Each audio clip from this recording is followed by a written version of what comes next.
Good morning, everyone. Good morning. Thank you so much for coming today. We really appreciate it. I just want to give a brief round of applause to our panelists here. Thank you so much. I know you're all very busy women, so I appreciate you taking time at 8 a.m. on a Thursday, after Valentine's Day, to come and talk about your businesses. So I'm going to just start with a general question, which is, what drove you to start your business? And that can be kicked off by anyone.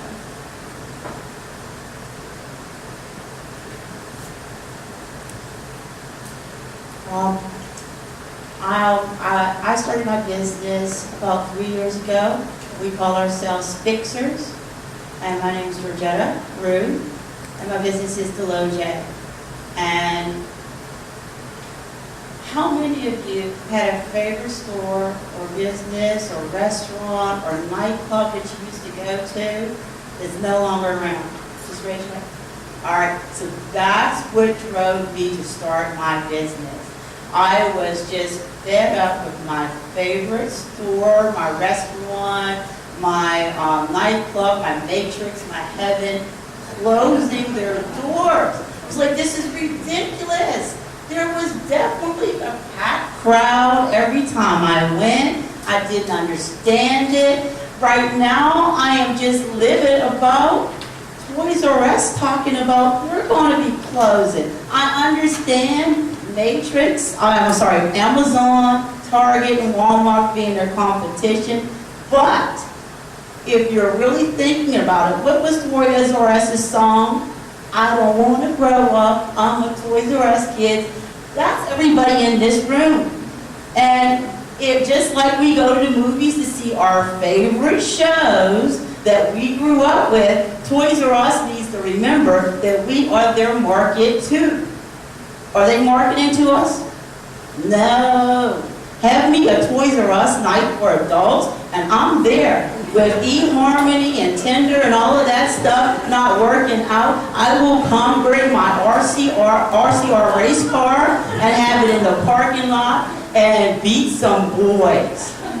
Toys R Us needs to remember who buys. We're still those Toys R Us kids. So that's what I do. When I say I'm a fixer, I come in and help new businesses, small businesses, large businesses find their market, fill those gaps.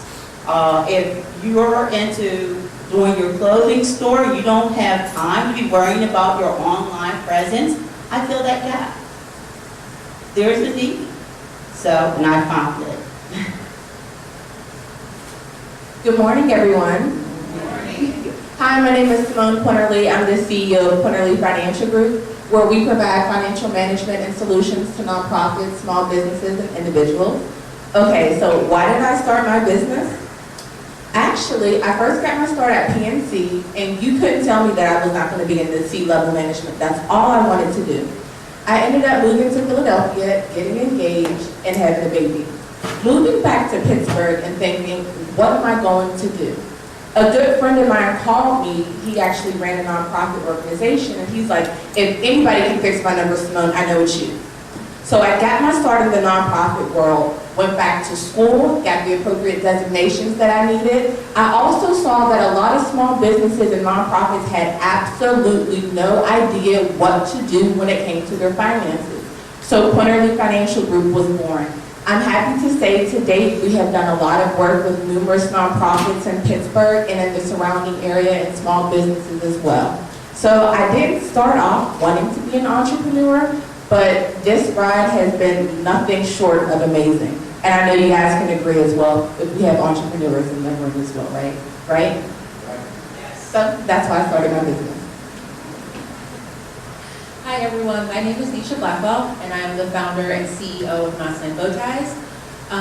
What drove me to start my business was actually a need for my own destiny to be in my hands. I had been working in my 20s and got laid off a couple times, and I was just tired of having my destiny in other people's hands. So I said, you know what, I'm done, I'm gonna start my own thing, and I'd rather build my own dream and spend the time, the money, the investment in building my own dream as opposed to trying to build someone else's and they're undervalued me. Non-slam bow ties came about to fulfill a need for a gift. It was a gift for a friend's daughter. She was turning 1 year old, and I had been laid off as I was entering my second core of nursing school. Like I was entering the serious part. I decided that I wanted to just step out on faith and make something. I had an old sewing machine chilling at my house, and I was like, I don't have much money because I just got laid off, and I want to make a gift. I went into a bag of thrifted items that I had and just kind of came out on top. I looked at YouTube and watched videos and taught myself how to sew and sold hair bows for a whole entire summer, and then I do have some hair bow customers in here. And then I started getting people ask for items for guys, and that's when I started doing research and really kind of taking the business seriously. Started doing research on what it was like to be in the menswear market. It seemed like a great place to be. I seen nothing but growth numbers and growth potential, and I said, I'm just gonna go for it. And kind of, that's what drove me. It was just fulfilling a need and also being tired of having my destiny in other people's hands. Thank you for that. So my next question that I had is a question that I think is very important. A lot of times we talk about with our entrepreneurs, the support system. Having that support system of family members or friends that is going to support your dream and also back you up, especially when times get rough, because we all know with entrepreneur, the road is anything but straight and smooth. So if you guys can talk about the type of support system that you had and how that impacted, your business.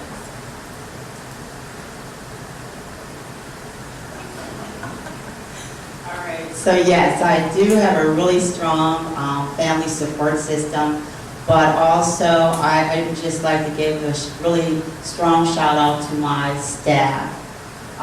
When we started this business, we all came together. We did a big Friday cheerleading session that we still do every Friday, and we decided that we were going to work, but also work this business on a volunteer basis for a whole year. So that was a commitment that not only I made and my upper staff made, but my lower staff, that they were that much committed to working for my business that we all volunteered for a year. So that gave us a really nice, strong footing to build out the business and not have a financial drain of paying staff. I would have to say the biggest support system is going to be yourself, because you are the driving force of your business. You are the person who has the vision. Nobody's going to quite understand it like you, but what you're going to want to do is put mentors there to guide you every step of the way, because there is so much to do. There's only 24 hours in a day, and you guys have a goal that you want to obtain. Another good support system is going to be your staff. You have to be very careful of the people that you surround yourself and that you have actually build your business with you, because that's what they're there for, to actually build with you. And then also, if you have a strong family system, that's going to help you as well, because there's going to be some nights that you want to quit. Like, seriously. And then there's going to be other days when you're just head over heels about the accomplishments that you just made for that month or that week or that year. So I would definitely say the biggest support system is yourself. Align yourself with amazing mentors and lean on your family. And if you're spiritual, definitely talk to God. I would say my support system has been a huge range of different avenues. From my initial support system was my customers, like the people who first invested in and first bought my products in that first year when they weren't, where they were like pretty much less than perfect. People were still buying, still supporting, still retweeting, still sharing all of my information.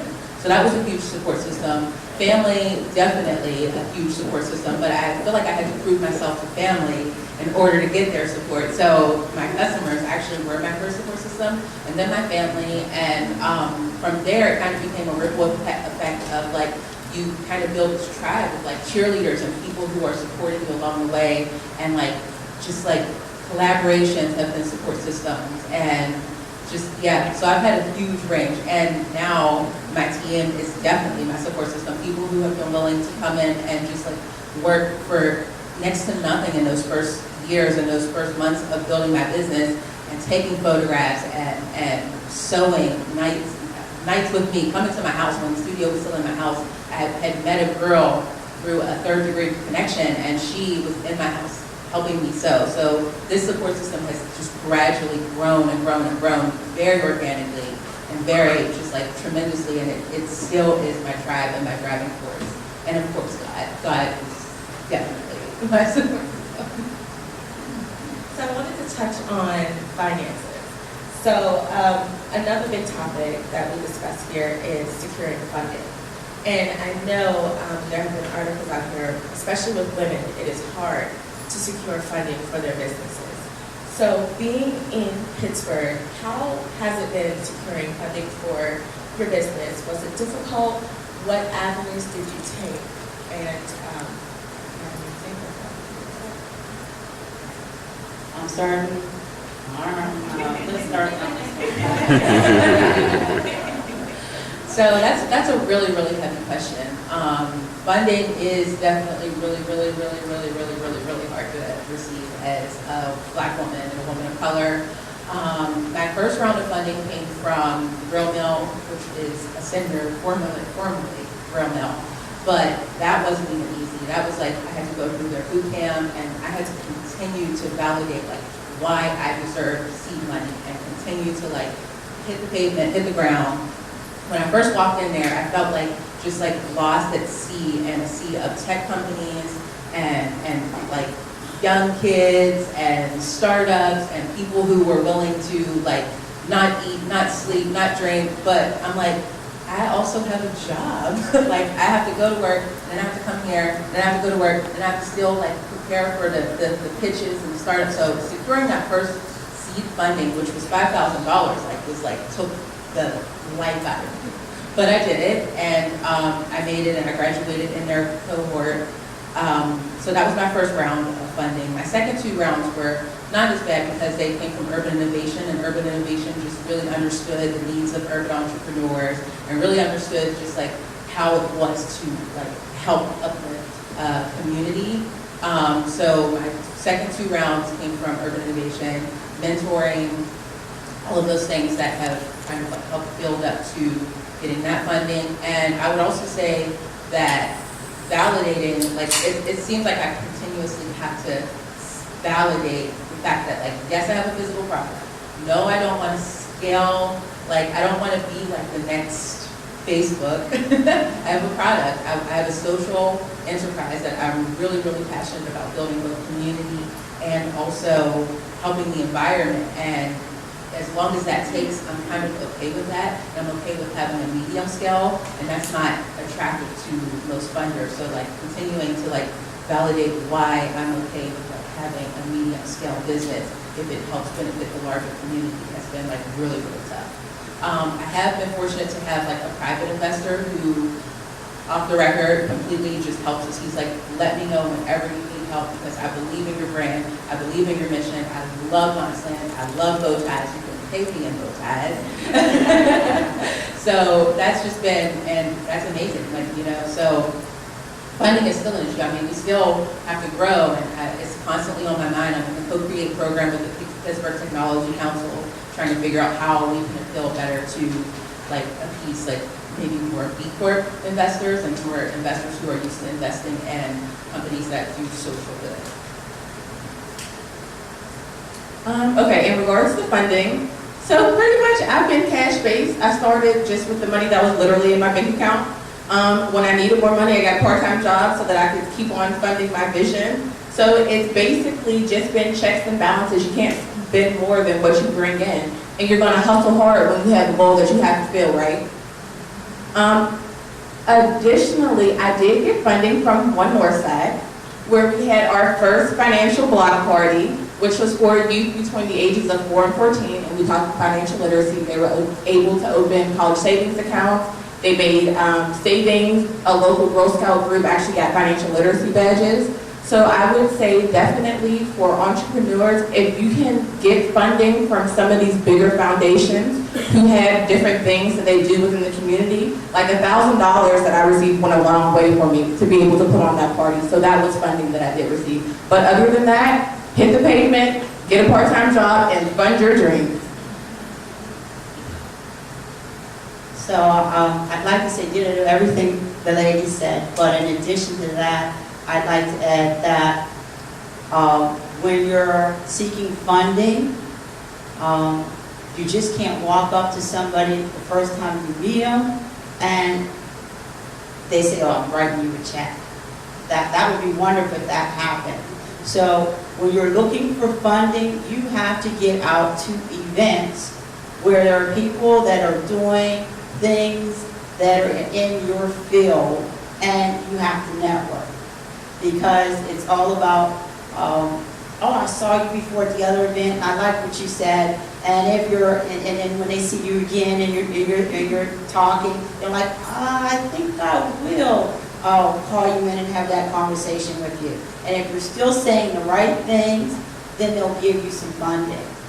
And that's on a nonprofit, that's on the for-profit level.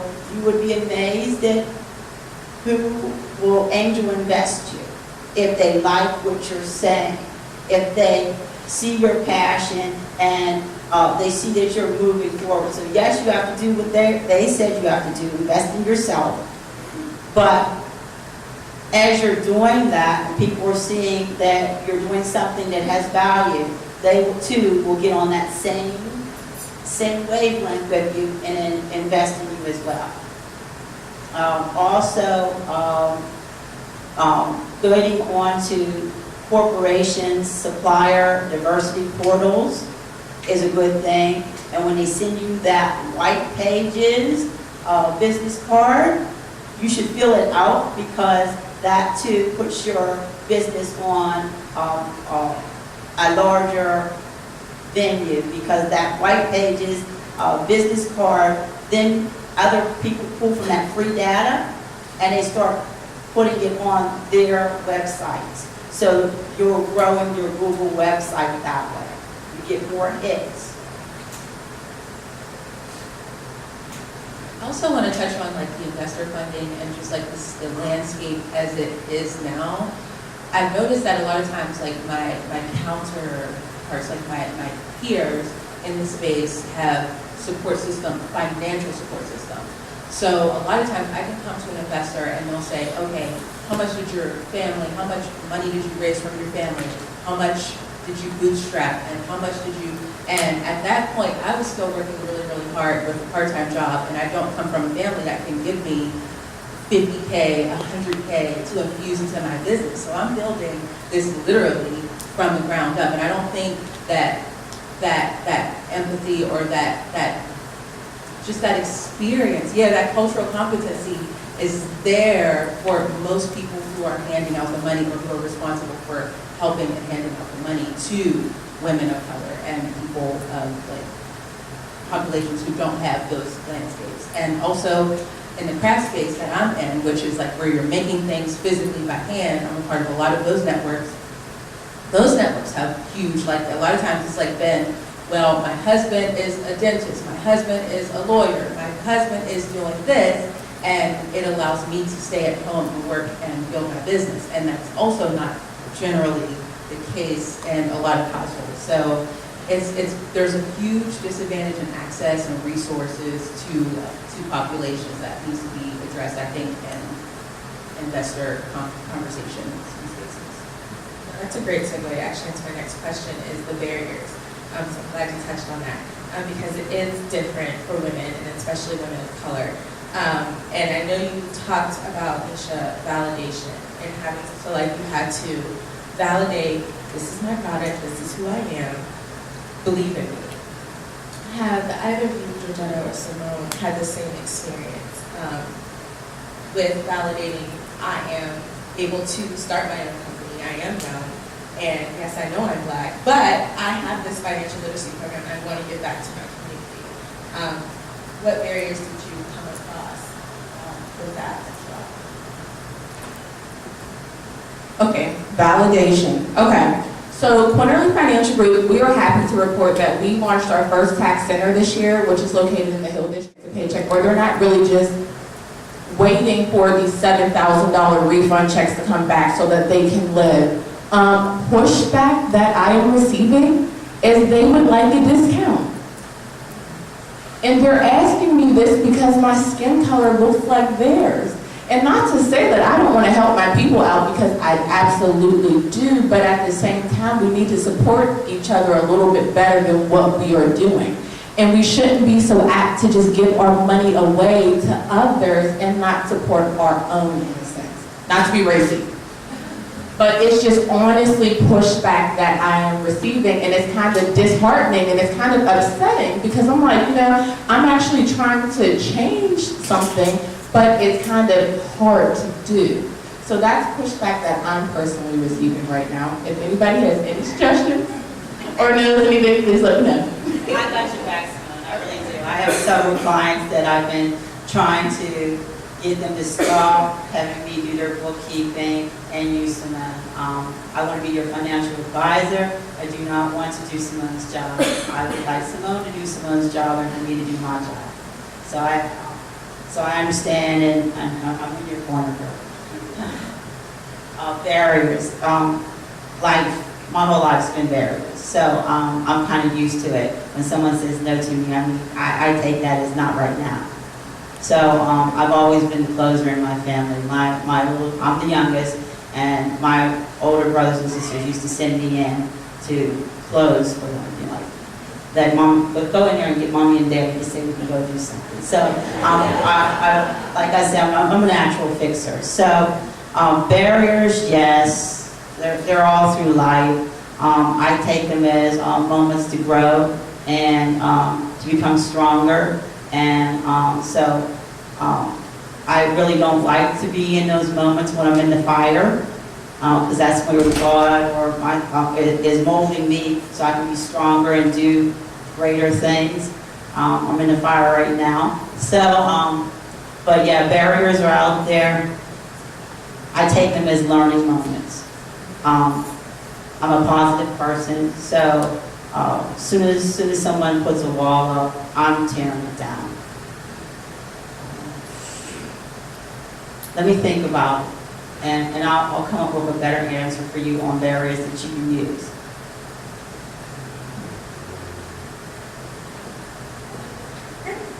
So my next question is in regards to the city and organizations and resources that you have found most helpful building your business in now currently. And I know you had mentioned on one side, and you mentioned Grill Mill. So is there any other resources in the city that helped you, or any other recommendations that you can give that might be great for anyone that is in the building state?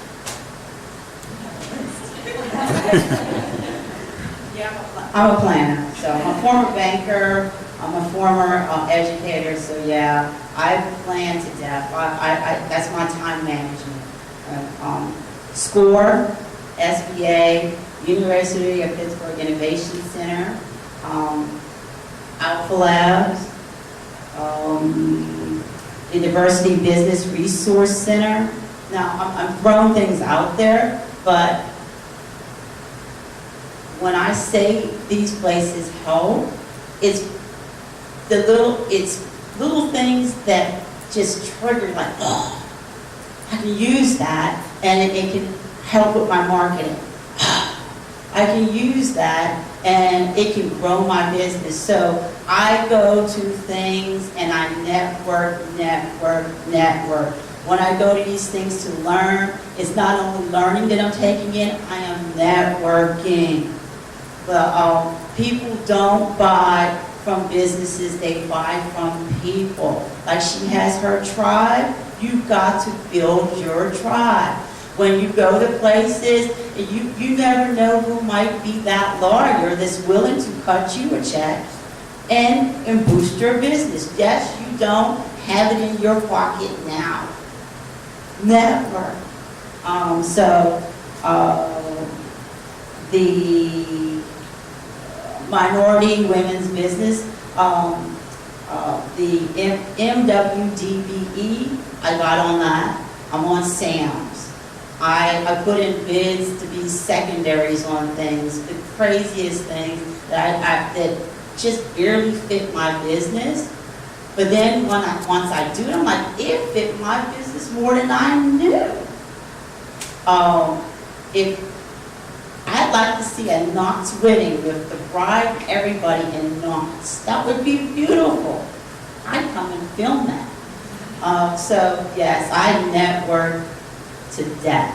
And that's how I overcome barriers. I know, I'm Miss Sunshine, sometimes people can't stand it. But when you are at your lowest and you need that boost, I will come and boost you.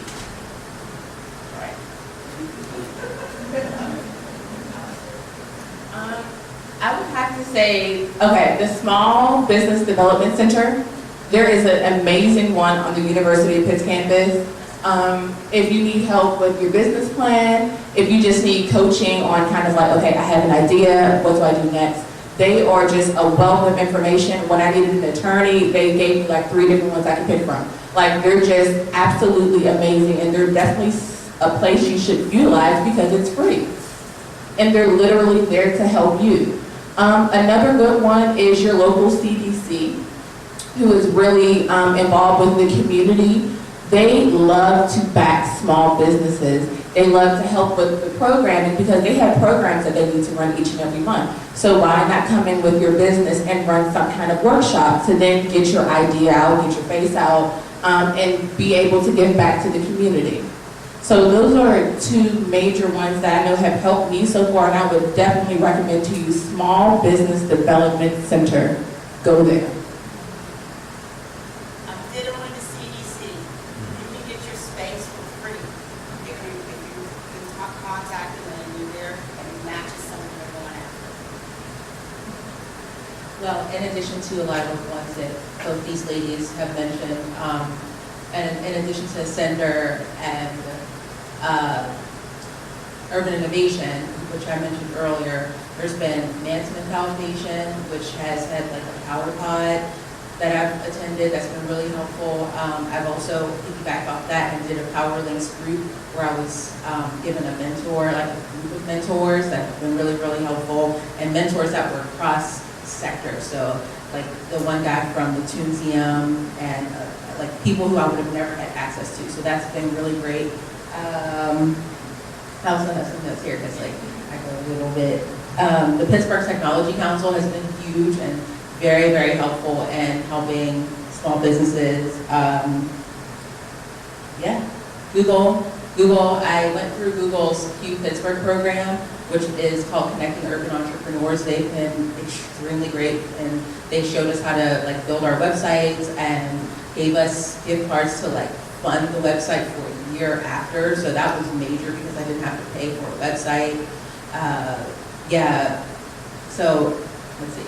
Let me just make sure I have all of them. Monmade, which is the craft business accelerator that I'm a part of, has been huge and very, very helpful, and still currently helpful to helping me reach outside networks. We just did a show in New York at New York Now, which has like exposed me to buyers that I would have never seen in LA and in Houston, and it's been really, really great. And also Radiant Hall, which is an artist. It's an artist space that I'm a part of, in which they have 3 locations around the city. And generally, a lot of people think Radiant Hall is just for artists, but it's also for anyone who's working and looking for a space to work. Because initially, it didn't fit my needs, but it grew on me to be able to build out a whole entire business and studio in the space. So those have been really, really great resources. Thank you.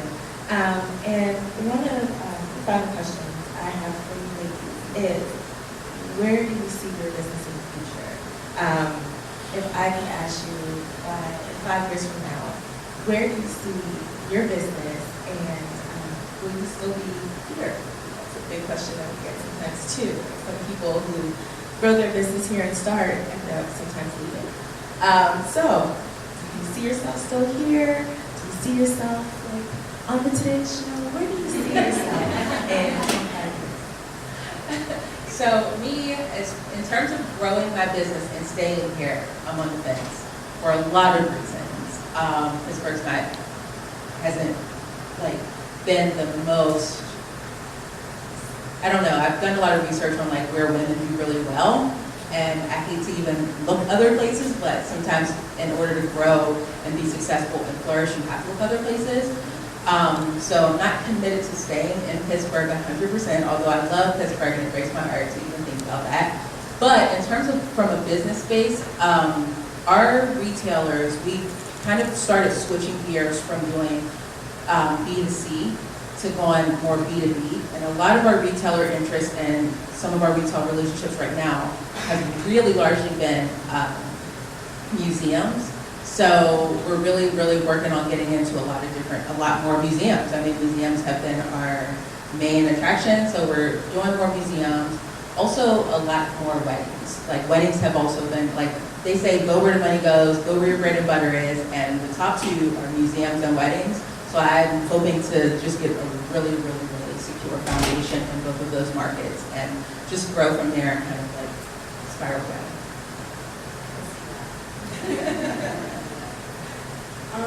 Okay, so a long-term goal of mine is to become a Fortune 100 company. Now, will I do that while I'm the CEO? I'm sure I'm gonna try, but it might precede me and come after, but that's okay. I definitely see us in 5 years and we're gonna dominate the tax preparation space.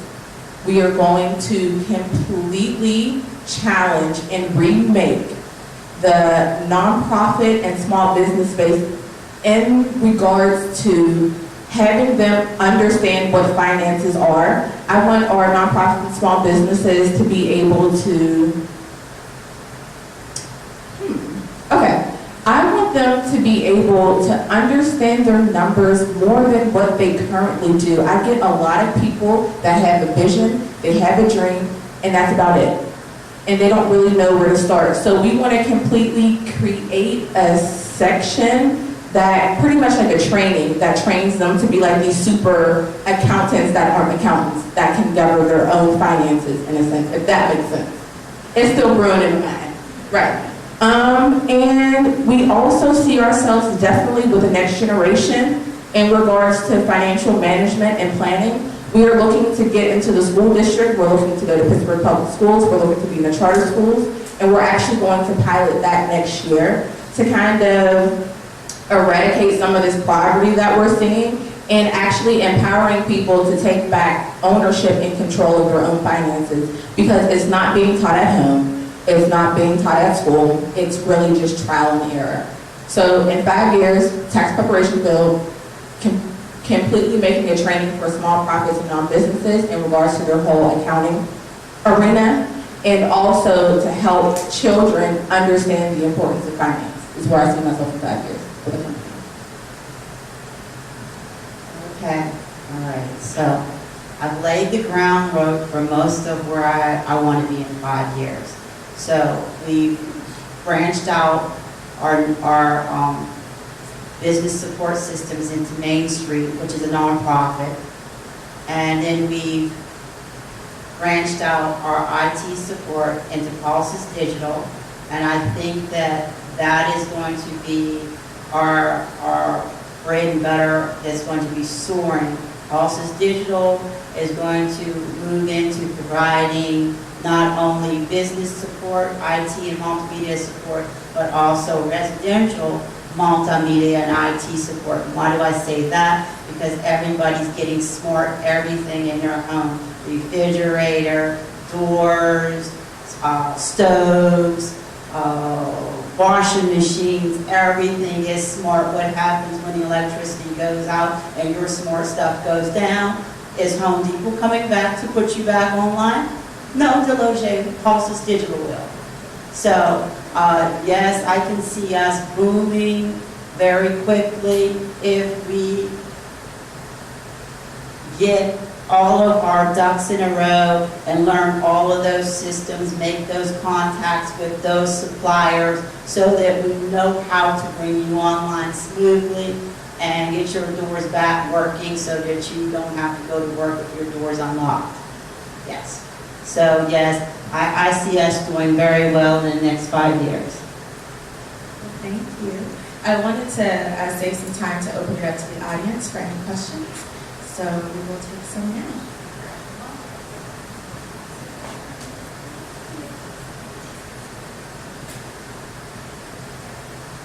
While this is heating up, I just want to mention there's also a small business development center at Duquesne, similar services, and Chatham University's Women's Entrepreneurship Center offers amazing programs that are also free, and they move all throughout Allegheny County and beyond. So there are a lot of really good resources out there. And so now I'll hush up and give the mic over to whoever wants to ask a question. So I guess my question for all three of you is, when did you consider yourself a success, and what are your success habits? The things that you do every day that you feel like prepare you to be successful. Of us as a success. When our revenue and we started doubling what we were doing, and it was like every quarter we were doubling. And my habits are, they're obsessive. They're kind of ridiculous.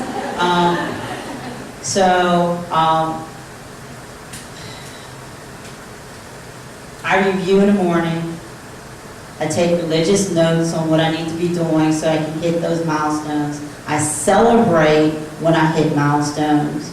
I'm a big cheerleader of encouraging my staff to, I say thank you, I'm like, good job.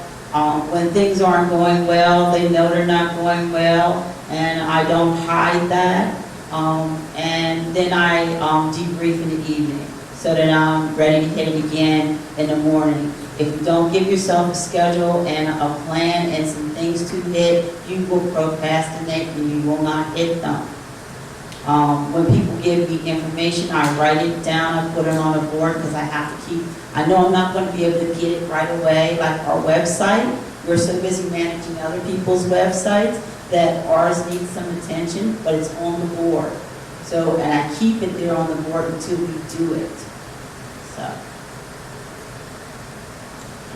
I would have to say, excuse me, I would have to say definitely when I was able to take a paycheck home. Because, you know, in the beginning, it's pretty much the business is just kind of putting money back into the business. You're either funding your business or you're paying your staff. And when you're able to pay yourself, then you are a success, right? Another thing that I would definitely say is putting God first, if you're spiritual, and definitely exercise. You are going to have so many things in your mind. You're going to want to do so many things, and you're going to have to pull that like power cord in the morning. So running, get yourself a trainer, and if running is not your thing, literally put your earbuds in and go for a walk outside. Looking at the sun, seeing some trees, honestly, is something that kind of like revitalizes you and gets you going. Another thing, definitely celebrate your successes and don't be so hard on yourself. Everything is not going to go the way you have it planned, and that's okay, because it's a part of your journey. And that obstacle was supposed to be there to grow you into something else. Very good. I'm taking notes. So I considered myself a success not until I saw, well, this is like, I don't know, but Google did a film on Knotsland. It was a small commercial type of thing. And when I saw myself on the screen behind the CEO of Google, I was like, okay, I made it. So that was my first success moment. And just like the ability to have built a team and a culture that is really supportive of like all of me and not just some. Like they know that I am really serious about community. My team knows how serious I am about women, about Black women, about Black children. And I mean, my whole team is not all Black, but but they understand it and they get it. So building that culture to where when someone comes in and they don't fit into the culture, my team will tell me like, I don't know how we feel, you know, it just doesn't feel like a good fit. So I feel like those two moments were successful. Some of my success habits have been networking with intention. And basically, when I network, I don't always network for myself. I network to listen and listen to ways that I can connect other people and help other people first. That's been one of my biggest things. And also keeping my word, making sure that like when I tell someone that I'm going to do something, I'm going to do it. Or if I can't do it, I am conscious enough to say, I might not be able to do that, or I may get to it later. You know, just really checking in and being very self-aware has been a really good success habit, and writing everything down. I just recently started bullet journaling. Like, I'm serious about a planner, and I write everything, and I can't do digital planners at all. Like, I can do digital planners for reminders, but in terms of like my schedule, I can't do that. So I lost my planner at the beginning of the year, and I started just from scratch, and I was like, I'm gonna try a whole new thing. So I did bullet journaling, and I really like it because as a creative, it's free form, so you don't have to commit. It's like a journal, blank journal, and it's like your canvas. So that has been really good at helping me kind of stay organized. Along with the exercising, the taking like time for yourself. Like Sundays are off limits until about like 10 p.m. when I start to prepare for Monday. Sundays are off limits. Those are days that I do whatever I want to do, self-care, hang out with my boyfriend, like chill with the dog, lay on nothing. Whatever I want to do, Sunday is it, and I don't really waver from that. Hey, fantastic panel. I really resonated with the talk about the importance of financial literacy. And in a similar vein, I wanted to talk about your growth in tech literacy as entrepreneurs, whether it's tools that you've found that really made your job easier, or just fluency that you hope to see in your team or your clients really making an impact. So I can start.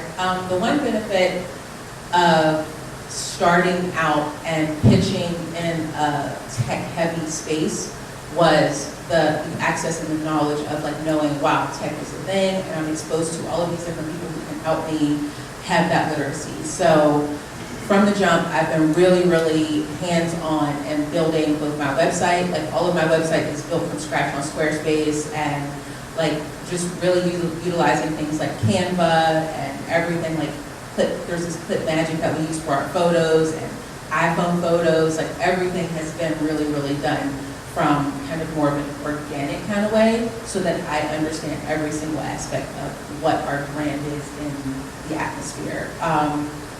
The literacy component is everything is kind of documented, so when someone, whether it's a digital marketing strategist or whether it's an intern, comes in, they can see exactly like the brand and what types of tools we use, and hopefully be able to bring other things to the table to supplement. But we do have a really like foundational aspect of the digital part. That was two-tiered, right, in terms of like I can't speak on financial literacy. Okay, so in regards to the tech part, right now my company is online in regards to like using Dropbox to have like the digital, since we have 2 office locations, and sometimes I need to be able to see like what's going on where. So I utilize Google a lot, like Google Docs is my friend, and definitely Dropbox. Another thing that we're doing right now is developing an app so that entrepreneurs can understand their estimated quarterly tax payment, to make it easier for them, because I know a lot of people have a hard time with that and they want to make sure they're in compliance. So we're definitely going into the app world for that. And that's pretty much, and then the online. Okay, so people being able to upload their documents to us through our online portal so that we can literally do virtual tax preparation from anywhere. So that's something that we have on our website and that we're continually developing as well to help reach everybody. Well, because we're an IT company, and we take going in and providing IT support to other companies very seriously. we get IT certified in whatever our clients are using. So if they're using Cisco, we get certified in Cisco, so we take online courses and we keep those things up to date. If they're using Apple, we are in the process for 2018 becoming Apple certified to provide Apple support and be a licensed Apple provider. In other areas, Microsoft, we're Microsoft certified to train and do all of that sort of thing in Microsoft. So it's all about what you're going to be providing, and when you get to the point where you're on the state's website, it's part of the ITQ certification process to have those licenses. So if you're going to be in the IT business, you have to go take those tests and keep those licenses up to date. Otherwise, you're not a legitimate business. And it's important for people to be able to feel that things are secure and that you're legitimate. We have time for one more question, Terry. Sure. Anybody else? Hi. You talked a lot about your support network and people who work for you sometimes with no pay or very little pay. But I wonder if you could talk about like how you find the people, the right people to work with you, people who you know you can trust and who are going to be there with you and who are going to do what you need to help you grow your business. Okay, that's touch and go because you don't always find that right person right off the bat. So you have to make sure that you're putting things into place, your orientation. Yeah, even small businesses should be doing an orientation. Making sure that you have them sign the appropriate paperwork when they come in. And then having good hours and be consistent as a small business with the hours that you're giving them. Because if you say you're going to be open and they show up for work and you're not open, that's a no-no on your part. So you have to take your business very seriously and be open when you say you're open. And also not be afraid to let somebody go. Even if you're not paying them the best salary, and can't give yourself that as an excuse and blame yourself, because as women sometimes we do that. Oh, it's my fault, I won't let him go, give him another chance, give him another chance. A year goes by and you've wasted a year with that employee and it did not work out, was never going to work out. Let them go. Give them the warning letter, give them the second warning letter, and let them go. And you're following appropriate HR standards. You are a business. You are not their mother. You are not their friend. This is a business. This might be cliche, but honestly, like God will provide the people for you. Like they will come to you. Like honestly, if you are putting yourself in the right networks, you're going to meet people that have similar like visions as you. You're going to meet people that have the similar whatever you're trying to do, basically. And it'll be easy for you to kind of rub elbows and talk to them and tell them what you're looking for, see if that's something that they would like to do, and kind of just organically get people coming to work in your business. Putting yourself out there, meeting people. If that doesn't work, you can always go old school and put it on Indeed and do the whole application process and the interviews. But honestly, if you organically put yourself in different situations, people are going to come to you. People are going to want to work with you. People are going to want to grow the vision. People are going to want to put themselves there, if that makes sense. Yeah, I agree. To touch on the point where you said, like, let someone go, that was probably one of my hardest things that I experienced last year. And it goes back to the company called Culture that we cultivated. Great person, but just not a good fit. And I foresee myself having the biggest challenge of bringing someone in and having to let them go because I love everyone. like anyone I sit down and have an interview with and talk to them, like, oh my gosh, this person's so great. And I go back to the team, I'm like, they're so great, they're so great. And they're like, yeah, but you didn't even check this, or what about this? And I'm like, okay, maybe not. And so a lot of that just comes down to, again, company culture and building a team that can also help you fulfill and get that company culture. To your point where you said the contracts, like anyone who comes inside of Mossland and even like touches a tool, a material, anything, has to sign some sort of NDA, some sort of consent, you know what I mean? Different things that allow them to know that I do take my business seriously. Yes, it's, you know, handcrafted, it's handmade, it's really fun, you know, cool place, but also I take it really, really seriously. So setting that tone from the jump has also helped, you know, kind of bring it back up and say, well, you didn't really fulfill some of these things that were listed when you first started. Maybe we should revisit it. Maybe we should talk it over. One last thing, and this is not from my business, but from other businesses I have been helping. Oh my goodness, some businesses let their staff hijack their business.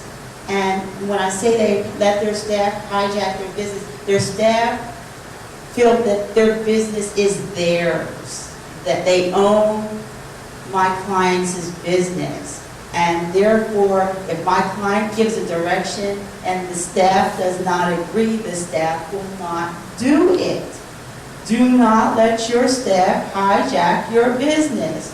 Don't let your manager feel that your business is now their business and they're running it and you just take a paycheck.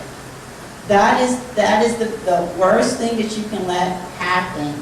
Let your employees take over your business. Because now, what are you going to do? Fire them all? Well, that is, I'm like, be the manager, be the owner. So that's a watchword right there. If you're going to be in business, and just be very careful. That is so true. And I can say also, along with like the cultural competency to go along those lines, I've had the hardest time managing men, like young men, older men, any type of guy that comes into Mossland where I have to like give them directions. It's almost been like really tough to like navigate those conversations. And having like, I definitely had an intern come in and try to completely take over my company. I had another intern come in and say what he didn't like that I was doing, and how he had a better, you know. So that's been really interesting, and I've noticed that it's almost like maybe, but we do want men in Mossland because it's a bow tie company. But it hasn't been the easiest like relationship to navigate, that's for sure. Great. Well, thank you guys so much for your time, and thank you guys for your questions.